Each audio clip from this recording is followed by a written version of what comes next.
সত্যযুগের যে যুদ্ধ বা লড়াই, তা ছিল মানুষের ভিতরে। তখনকার ধর্মের প্রধান কাজ ছিল তপস্যা করা। তপস্যার সঙ্গে সঙ্গে নিজের ছয় রিপু অর্থাৎ কাম, ক্রোধ, লোভ, মদ, মাৎসর্য, মোহ, এই ছয় রিপুকে জয় করে সে নিজের সঙ্গেই লড়াই করত। তারপর সে নিজেকে তাপস বা সাধক তৈরি করত। আচ্ছা। তারপর ত্রেতা যুগ আসছে। ত্রেতা যুগে আমরা লড়াই বা যুদ্ধটা দেখতে পাচ্ছি রামচন্দ্রের সঙ্গে রাবণের।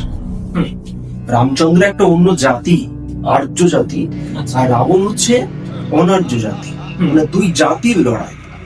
দাপর যুগে কি দেখতে পাচ্ছি? কৃষ্ণ তার মামা কংসকে হত্যা হচ্ছে, অর্থাৎ একই পরিবারের মধ্যে লড়াই হচ্ছে। আর যুধিষ্ঠিরদের পক্ষ আর হচ্ছে দুর্যোধনদের পক্ষ। কলিযুগের লড়াইটা একটু অন্যরকম।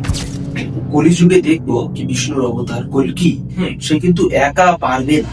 যারা পৃথিবীকে নাশ করবে এদের সংখ্যা প্রচুর হবে। প্রত্যেকটা মানুষের মধ্যে এই কালি ঢুকে থাকবে। কল্কিকে সাপোর্ট বা সাহায্য করবার জন্য আসবে 7 চিরঞ্জীবী।